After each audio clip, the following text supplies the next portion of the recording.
Je dis un grand bonjour à tous les téléspectateurs qui sont connectés sur notre chaîne YouTube Jour J Plus Télévision, une chaîne créée par demande de la population congolaise, une chaîne créée avec comme objectif de dénoncer les mauvaises dans la société congolaise et promouvoir les valeurs des Congolais sur tous les plans. Bandeko nangai lelo naye lisusu liboso ya etando moke poto solola lisusu na mayematali politique ya mboka na biso oyo ezali République démocratique du Congo. Ezanga wabino pona baye o bamoni ngai mbala na bango ya liboso kombo na ngai ezali bongo mwana mboka Alvin Bukasa, les lions de l'Amazonie, l'albatros vaste oiseau de mer. Nazali bongo président national ya parti politique au babengi Alliance Bantou pour le développement du Congo. Je sais bien que ma union son lobby concernant bomoto na ngai et ko sunga ba moninga pona mbala na bango ya liboso poto e bana ko solo la malamu lolenge na limboli nazali moko ya bakambi ya parti politique. Donc naye ko solo la maye matali politique ya mboka na biso République démocratique du Congo. Surtout naye ko beta sete na o etali relation entre FCC Cash o babengi na lopoto coalition FCC Cash na mbanzi ete ezambala liboso te na lobela likambo ya coalition lokola yango nde mutu ezali kokamba mboka tokolemba pe kolobela na tina na yango te toza kokoba po tozali na mandat ya peuple tozali ba leader d'opinion na kati ya population. Nous devons tirer au clair oyo bana mboka bazali komona malamu te. Bandeko pour rappeler un peu provenance il y a coalition FCC Cash. Vous vous rappelez en décembre 2018 il y a eu des élections rocambolesques au Congo. Il y a eu des élections très mal organisées, que la minorité des gens étaient d'accord, la majorité n'était pas d'accord au processus électoral de 2018.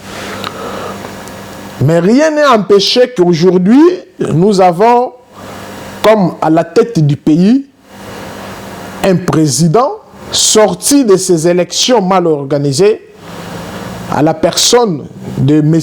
Félix Tshilombo Antoine Tshisekedi, le fils biologique du sphinx de l'Umete Etienne Tshisekedi Wamulumba, le vrai père de la démocratie.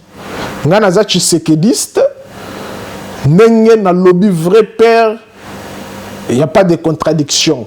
Onyo Sanza Kolandanga a dit que c'est Etienne Tshisekedi qui a combattu pour la démocratie en République démocratique du Congo. Et aujourd'hui, ce combat nous a fait preuve. IDPS au pouvoir,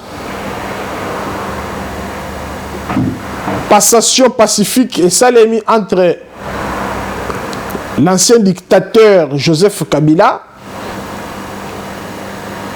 et le nouveau-né au pouvoir Félix Antoine Tshilombo Tshisekedi, président de la République.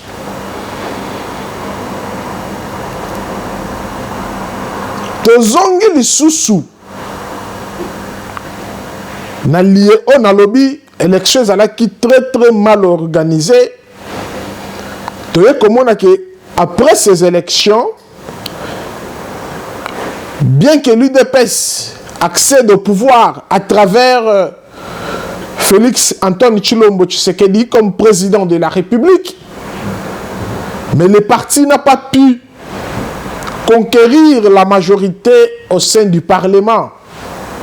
Nde esika likambo ya coalition eye kobima. Président de la République Félix Antoine Tshilombo Tshisekedi akokaki kokamba mboka sans majorité na parlement te et kosimba te parce que exécutif nde géraka mboka. Et exécutif, constitution na biso lobi que le premier ministre, il doit être choisi au sein de la majorité parlementaire pour former l'exécutif de l'État. Comme UDPS, avec allié naye, UNC et d'autres partis politiques, ont formé, cache les camps pour le changement. Bamoni était basé minorité dans le Parlement. Qu'est-ce qu'il devrait faire? Et c'est un gars qui, comme ça, la ouverture et la négociation, n'a pas eu le pouvoir, régner dans le pouvoir pendant 18 ans. Il y a beaucoup de l'autre côté. Il faut s'attendre que tout Kambamboka na coalition FCC cache. Dès le début, il y a annonce, il y a décision na bango. Il y a que la coalition FCC cache. Ngawabino mwana mboka, Alvin Bukasa, les lions de l'Amazonie, l'albatros, vaste oiseau de mer. Na le kaki obe na itandoike na lobaki ete lisanga wana ekomi ya bondoki. Lisanga wana ekomi ya bondoki parce que bokoki jamais kozua ba démon koyana bango place ba angelou bazali, c'est impossible. Entre guillemets, Banamboka va comprendre qui est démon dans cette histoire. Et qu'on peut sa coalition, obligatoirement, tous a condamné. Mboka na biso est condamné et ils ont dirigé la coalition wana. Soi-disant pour préserver la paix, pour préserver Kimia. Pour mon boulot et kaki kozi qui s'appelle mboka wana tobo sanate pour tozali ba combattant biso muto combattre pour lelo oyo tozo alternance démocratique na yebisaka bino ke mukolo alternance démocratique et ko salema na Congo nde mukolo démocratie et kobanda kolakisa ba effet na yango nde mai otoza komona lelo un dictateur affaibli par la démocratie est condamné ya ko s'adhérer na système démocratique. Mais coalition zotambola malamu te parce que peuple congolais ne se retrouve pas. Pourquoi peuple congolais a se retrouvé dans la coalition? Ba membre au baza ko constituer coalition wana en dehors il y a chef de l'État ou il y a outil na opposition majorité il y a ba membre cadre de la coalition, bazali batu ya FCC, Front commun pour le Congo. Bato basali et secte na bango pona ko glorifier kombo ya mutu. Par contre volonté na yemoko. Baza ko sala maçon pona ko faire échouer les chefs de l'État. Baza ko sala maçon pour te pouvoir eye bokonzi sika ya mwana mboka Félix et kokana ko réussir te po bango bazwa discours ya kobima nango na 2023 la campagne électorale pour ba récupérer les sous d'une manière ou d'une autre ba voix ya peuple congolais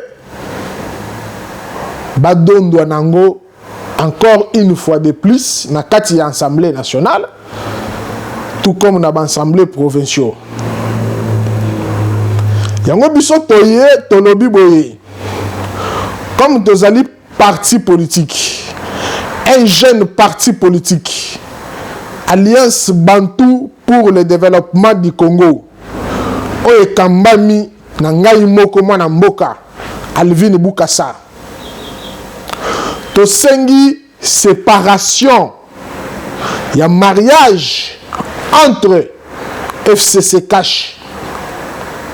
Ils allaient profiter na eloko moko te. Mariage FCC Cash. Ils allaient profiter na eloko moko te pour na peuple congolais. Ils allaient profiter na eloko moko te pour na biso ba congolais. Ils allaient de profit. Il y a des leaders politiques. Ils allaient profit. Il y a des partis politiques qui se retrouvent dans le gouvernement, dans le parlement. Au souci, ils allaient demeurer dans le pouvoir pour l'éternité. Alors que c'est impossible. Le Congo est grand. Le Congo a plusieurs tribus. Le Congo a plusieurs têtes bien faites. Le Congo a beaucoup de gens qui peuvent aussi faire mieux que Bango. Neloko toza nango pour ça. Changement total. Parce que biso en tant que bakambi ya opinion ya public, to sengi jugement populaire. Peuple et ça la justice wana. Peuple et c'est choisir. Oh, bango bakoki ko soutenir pour que le chef de l'État actuel a kokana ko réussir na quinquennat na ye. Sinon FCC baza na mauvaise politique. Oh, objectif na yango ezali ko nuire na ba bonnes actions ya chef de l'État actuel. Ndakisa bana mboko bozali kolanda ngai likambo litali gratuité ya enseignement bozali kolanda ba divers débats ezali ko salema tout autour ya question wana ya gratuité ya enseignement. Premièrement, batu ya FCC, les hommes qui ont vécu au pouvoir pendant plus de 18 ans, baza d'accord te eloko wana esalema. Pourquoi? Parce que ezali victoire ya mwana mboka Félix Antoine Tshilombo Tshisekedi na prochaines élections. Souci na bango lokola ezali ya ko combattre mwana mboka Félix Antoine Tshilombo Tshisekedi pour te a réussir te na maye oyo azali ko sala. Yango moni bazo créer ba marche en complicité na ba père catholique. Na koyebisa bino pourquoi na lobby que ba catholique baza complice. Ya ba baza ko telemela. Succès total, il y a gratuité et enseignement uta Congo eza Congo, uta ba Congolais ba ko botama ba ko kola ba ko kende kelasi toyebi ete école catholique ndeza majorité ba o ba kambaka